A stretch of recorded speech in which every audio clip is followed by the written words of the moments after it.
എല്ലാവർക്കും നമസ്കാരം. നക്ഷത്ര വോയ്സിന്റെ ഈ പ്രത്യേക ഓണം സ്പെഷ്യൽ വീഡിയോയിലേക്ക് ഏവർക്കും ഹൃദയം നിറഞ്ഞ സ്വാഗതം. ഇന്ന് ഓഗസ്റ്റ് 26, മലയാളികളുടെ മനസ്സിൽ ഒരുപാട് സന്തോഷവും പ്രതീക്ഷയും നിറക്കുന്ന തിരുവോണം. ചിങ്ങമാസത്തിലെ ഏറ്റവും പ്രധാനപ്പെട്ട ഈ ദിവസം കേരളത്തിന്റെ ആഘോഷകാലത്തിന്റെ പരമപ്രധാന ഘട്ടമാണിത്. ഓണമെന്ന് പറയുമ്പോൾ പൂക്കളം, ഓണസദ്യ, പുതിയ വസ്ത്രം, കുടുംബ സംഗമം, മഹാബലിയുടെ ഓർമ്മ, ഇതൊക്കെ മാത്രമല്ല, ഇനി വരുന്ന കാലം കുറച്ചുകൂടി നല്ലതായിരിക്കണം എന്ന ഓരോ മലയാളികളുടെയും പ്രതീക്ഷ കൂടിയാണ്. അതുകൊണ്ട് തന്നെ ഇന്നത്തെ വീഡിയോ സാധാരണ ഒരു നക്ഷത്രഫലമല്ല, മലയാള മാസമായ ചിങ്ങവും ഇന്നത്തെ തിരുവോണവും ഇനി വരാനിരിക്കുന്ന ദിവസവും കണക്കിലെടുത്ത് 12 നക്ഷത്രക്കാരുടെ സമ്പൂർണ്ണ ഓണഫലമാണ് ഇന്ന് പറയുന്നത്. ഓരോ നക്ഷത്രക്കാർക്കും ഒരേ രീതിയിലുള്ള ഫലമല്ല വരുന്നത്. ചിലർക്ക് സാമ്പത്തികമായി ആശ്വാസം ലഭിക്കാം, ചിലർക്ക് കുടുംബത്തിൽ സന്തോഷ വാർത്ത വരാം, ചിലർക്ക് ജോലി സംബന്ധമായ മുന്നേറ്റമുണ്ടാകാം. അതേസമയം ചില നക്ഷത്രക്കാർക്ക് ചില കാര്യങ്ങളിൽ പ്രത്യേക ശ്രദ്ധ വേണമെന്നും ഈ കാലഘട്ടം സൂചിപ്പിക്കുന്നുണ്ട്. അതുകൊണ്ട് നിങ്ങളുടെ നക്ഷത്രം ഏതാണ് എന്നത് നോക്കി മാത്രം ഒരു ഭാഗം കേൾക്കാതെ നിങ്ങളുടെ നക്ഷത്രത്തിന്റെ മുഴുവൻ ഫലവും അവസാനം വരെ കേൾക്കുക. കാരണം നല്ല ഫലത്തോടൊപ്പം ശ്രദ്ധിക്കേണ്ട കാര്യവും ഈ ഓണക്കാലത്ത് ക്ഷേത്രത്തിൽ പോയാൽ ചെയ്യാവുന്ന വഴിപാടും. അപ്പോൾ നമുക്ക് സമയം കളയാതെ ഓരോ നക്ഷത്ര ഫലങ്ങളിലേക്ക് കടക്കാം. അതിനു മുമ്പ് ഈ ചാനൽ ആദ്യമായിട്ടാണ് കാണുന്നതെങ്കിൽ നക്ഷത്ര വോയ്സ് സബ്സ്ക്രൈബ് ചെയ്യാൻ മറക്കരുത്. അപ്പോൾ ഏറ്റവും ആദ്യത്തെ നക്ഷത്രം അശ്വതി നക്ഷത്രമാണ്. അശ്വതി നക്ഷത്രക്കാർക്ക് ഈ ചിങ്ങമാസം പുതിയ തുടക്കങ്ങളുടെ സമയമാണ്. കഴിഞ്ഞ കാലത്ത് മുടങ്ങിപ്പോയ ചില കാര്യങ്ങൾ വീണ്ടും ചലിക്കുവാൻ തുടങ്ങാം. ജോലി അന്വേഷിക്കുന്നവർക്ക് പുതിയ അവസരവും, നിലവിൽ ജോലിയുള്ളവർക്ക് ഉത്തരവാദിത്തം കൂടുന്നതിനോടൊപ്പം അംഗീകാരവും ലഭിക്കാം. സാമ്പത്തികമായി വരുമാനമുണ്ടാകുമെങ്കിലും ചെലവ് നിയന്ത്രിക്കണം. പെട്ടെന്ന് മറ്റുള്ളവരെ വിശ്വസിച്ച് പണം കൊടുക്കുന്നതും ആവശ്യമില്ലാത്ത വാങ്ങലുകളും ഒഴിവാക്കുന്നത് നല്ലതാണ്. അതുപോലെ തന്നെ കുടുംബത്തിൽ ചെറിയ അഭിപ്രായ വ്യത്യാസങ്ങൾ ഉണ്ടാകാം, പക്ഷെ അത് വലിയ പ്രശ്നമായി മാറാതിരിക്കാൻ നിങ്ങൾ തന്നെ മുൻകൈ എടുക്കുന്നത് നല്ലതായിരിക്കും. അതുപോലെ തന്നെ ഈ ഓണക്കാലത്ത് ഗണപതി ക്ഷേത്ര ദർശനം നടത്തി നാളികേരം സമർപ്പിക്കുന്നത് ഈ സമയത്ത് നല്ലതായിരിക്കും. അതുപോലെ തന്നെ പുതിയ കാര്യങ്ങൾക്ക് തടസ്സം മാറണമെന്ന പ്രാർത്ഥനയോടെ ദർശനം നടത്തുന്നതായിരിക്കും നല്ലത്. ഇനി അടുത്തത് രണ്ടാമത്തെ നക്ഷത്രം ഭരണി നക്ഷത്രമാണ്. ഭരണി നക്ഷത്രക്കാർക്ക് ഈ ഓണക്കാലത്ത് സാമ്പത്തിക കാര്യങ്ങളിൽ ഒരു ഉണർവ് കാണുന്നുണ്ട്. അതുപോലെ തന്നെ കഴിഞ്ഞ കുറച്ചു കാലമായി കിട്ടാനുള്ള പണം വൈകിട്ടുണ്ടെങ്കിൽ അതിൽ ചലനമുണ്ടാകുവാൻ സാധ്യതയുണ്ട്. ബിസിനസ് ചെയ്യുന്നവർക്ക് പുതിയ ഇടപാടുകൾ വരുന്നതാണ്.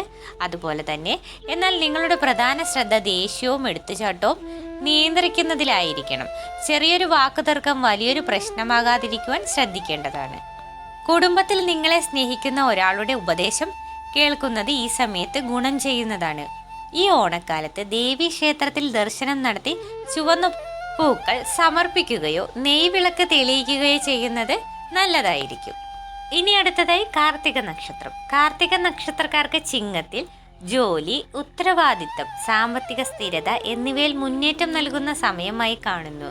അതുപോലെ തന്നെ ഏറെ നാളുകളായി കാത്തിരുന്ന ഒരു മറുപടി ലഭിക്കുന്ന സാധ്യതയും കാണുന്നുണ്ട്. എന്നാൽ കുടുംബത്തിൽ എല്ലാവരുടെയും പ്രശ്നം സ്വന്തം ചുമലിൽ എടുത്ത് നടക്കുന്നത് മാറ്റുക.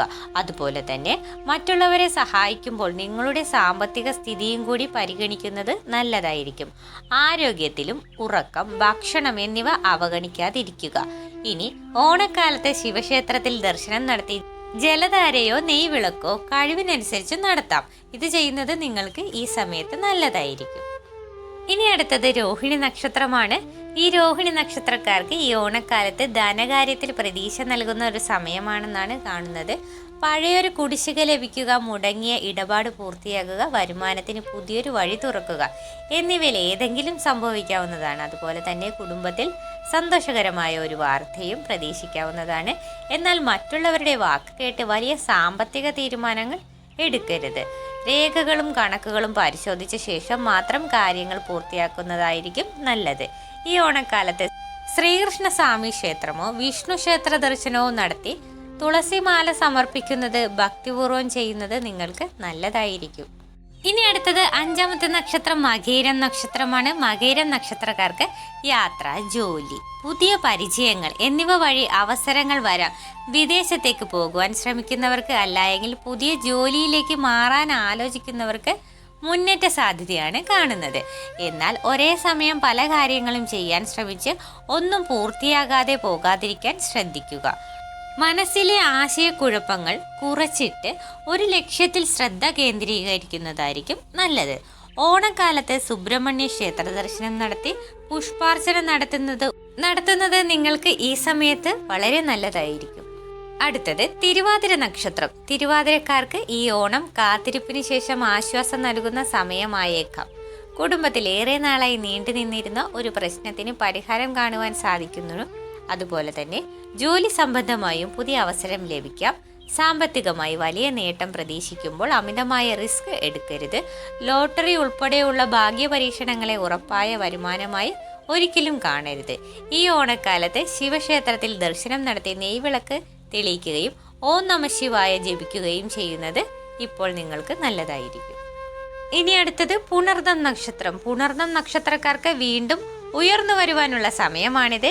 കഴിഞ്ഞ കാലത്തെ ഒരു നഷ്ടമോ നിരാശയോ ഇപ്പോഴും മനസ്സിലുണ്ടെങ്കിൽ അതിൽ നിന്ന് പുറത്തു വരുവാൻ സാധിക്കുന്നതാണ്. സാമ്പത്തികമായി ചെറിയ നേട്ടങ്ങൾ കൂട്ടിച്ചേർത്ത് നല്ലൊരു ആശ്വാസമായി മാറാം. കുടുംബത്തിൽ മക്കളുമായി ബന്ധപ്പെട്ട സന്തോഷ വാർത്തയും പ്രതീക്ഷിക്കാവുന്നതാണ്. ശ്രദ്ധിക്കേണ്ടത് പഴയ വിഷമങ്ങൾ വീണ്ടും വീണ്ടും ഓർത്ത് മനസമാധാനം നഷ്ടപ്പെടുത്തരുത്. അതുപോലെ ഓണക്കാലത്ത് ശ്രീരാമ വിഷ്ണു ക്ഷേത്രത്തിൽ ദർശനം നടത്തി തുളസിമാല സമർപ്പിക്കാം. അടുത്തത് പൂയം നക്ഷത്രമാണ്. പൂയം നക്ഷത്രക്കാർക്ക് കുടുംബമാണ് ഈ ഓണക്കാലത്തെ പ്രധാന വിഷയം. വീട്ടിൽ ഐക്യവും സന്തോഷവും വർദ്ധിപ്പിക്കുവാനുള്ള സാധ്യത കാണുന്നുണ്ട്. അതുപോലെ തന്നെ ഏറെ നാളായി അകന്നു നിന്നിരുന്ന ഒരാൾ വീണ്ടും അടുത്തു വരുന്നതായിരിക്കാം. സാമ്പത്തികമായി സ്ഥിരത ലഭിക്കുമെങ്കിലും മറ്റുള്ളവർക്കായി അമിതമായി ചെലവഴിക്കുന്നത് നിയന്ത്രിക്കുക. ആരോഗ്യത്തിൽ പ്രത്യേകിച്ച് മാനസിക സമ്മർദ്ദം കുറയ്ക്കുവാൻ ശ്രദ്ധിക്കുക. ദേവീക്ഷേത്രത്തിലോ കുടുംബക്ഷേത്രത്തിലോ ദർശനം നടത്തി നെയ്വിളക്ക് തെളിയിക്കുന്നത് നല്ലതാണ്. ഇനി അടുത്തത് ആയില്യം. ആയില്യം നക്ഷത്രക്കാർക്ക് ഈ കാലഘട്ടത്തിൽ ശത്രുക്കളും തെറ്റിദ്ധാരണകളും പ്രത്യേകം ശ്രദ്ധിക്കേണ്ടതുണ്ട്. എല്ലാവരോടും നിങ്ങളുടെ സ്വകാര്യ കാര്യങ്ങൾ തുറന്നു പറയേണ്ടതില്ല. അതേസമയം ജോലി ബിസിനസ് മേഖലയിൽ നിങ്ങളെ പിന്നിലാക്കാൻ ശ്രമിച്ചവരെ മറികടന്ന് മുന്നോട്ടു പോകുവാനുള്ള അവസരവും വരാം. സാമ്പത്തികമായി പതിയെ മെച്ചപ്പെടുന്ന സമയമാണിത്. ഓണക്കാലത്ത് നാഗക്ഷേത്ര ദർശനം നടത്തി നാഗപൂജ പുഷ്പാർച്ചന പോലുള്ള വഴിപാടുകൾ ചെയ്യുന്നത് നല്ലതായിരിക്കും. ഇനി അടുത്തത് മകം നക്ഷത്രമാണ്. മകം നക്ഷത്രക്കാർക്ക് ഈ ഓണം അംഗീകാരത്തിന്റെയും സ്ഥാനമാനത്തിന്റെയും സമയമായി മാറുന്നതാണ്. അതുപോലെ ജോലി സ്ഥലത്ത് നിങ്ങളുടെ കഴിവ് ശ്രദ്ധിക്കപ്പെടാം. ബിസിനസ് ചെയ്യുന്നവർക്ക് പുതിയ ഉപഭോക്താക്കളും ബന്ധങ്ങളും ലഭിക്കുന്നതാണ്. കുടുംബത്തിൽ നിങ്ങളുടെ തീരുമാനത്തിന് പ്രാധാന്യം കൂടും. എന്നാൽ അതിനൊപ്പം അഹങ്കാരം വരാതിരിക്കുവാൻ ശ്രദ്ധിക്കുക. മറ്റുള്ളവരുടെ അഭിപ്രായവും കേൾക്കുക. ഓണക്കാലത്ത് ഗണപതി അല്ല എങ്കിൽ മഹാവിഷ്ണു ക്ഷേത്രത്തിൽ ദർശനം നടത്തി നാളികേരം തുളസിമാല സമർപ്പിക്കാം. ഇനി അടുത്തത് 11ാമത്തെ നക്ഷത്രം പൂരം നക്ഷത്രമാണ്. പൂരം നക്ഷത്രക്കാർക്ക് സന്തോഷകരമായ മാറ്റങ്ങൾ വരുന്ന സമയമാണിത്. ഏറെ നാളായി മനസ്സിൽ സൂക്ഷിച്ചിരുന്ന ഒരു ആഗ്രഹത്തിന് വഴി തുറക്കുന്നതാണ്. വിവാഹം, ജോലി, വീട്, വാഹനം തുടങ്ങിയ കാര്യങ്ങളിൽ മുന്നേറ്റം പ്രതീക്ഷിക്കാം. അതുപോലെ എന്നാൽ മറ്റുള്ളവരുടെ പ്രശംസയിൽ അമിതമായി വിശ്വസിക്കരുത്. പണം കൈകാര്യം ചെയ്യുമ്പോൾ കൃത്യമായ കണക്ക് ഉണ്ടാകണം. ഓണക്കാലത്ത് ഭഗവതി ക്ഷേത്ര ദർശനം നടത്തി നെയ്വിളക്ക് അല്ലായെങ്കിൽ പുഷ്പാർച്ചന നടത്താവുന്നതാണ്. ഇനി അടുത്തത് 12ാമത്തെ നക്ഷത്രം ഉത്രം നക്ഷത്രമാണ്. ഉത്രം നക്ഷത്രക്കാർക്ക് ഈ ഓണക്കാലം പുതിയൊരു അധ്യായത്തിന്റെ തുടക്കമായി മാറാം. ജോലി മാറ്റം, പുതിയ വരുമാന മാർഗം, ബിസിനസ് അവസരം, സ്വത്ത് സംബന്ധമായ തീരുമാനം എന്നിവയിൽ മുന്നേറ്റമുണ്ടാകാം. അതുപോലെ കുടുംബത്തിൽ സന്തോഷ വാർത്ത വരാം. എന്നാൽ ഒരേ സമയം പല സാമ്പത്തിക ബാധ്യതകളും ഏറ്റെടുക്കരുത്. കടം വാങ്ങി വലിയ ചെലവ് ചെയ്യുന്നതിനു മുൻപ് 2 തവണ ചിന്തിക്കുക. ഓണക്കാലത്ത് മഹാവിഷ്ണു ക്ഷേത്രത്തിൽ ദർശനം നടത്തി തുളസിമാല സമർപ്പിക്കുകയും നെയ്വിളക്ക് തെളിയിക്കുകയും ചെയ്യാം. അപ്പോൾ നമ്മൾ ഇന്ന് 12 നക്ഷത്രങ്ങളെ പറ്റിയാണ് പറഞ്ഞിരിക്കുന്നത്. ബാക്കി നക്ഷത്രങ്ങളെ പറ്റി അടുത്ത വീഡിയോയിൽ ചെയ്യുന്നതായിരിക്കാം.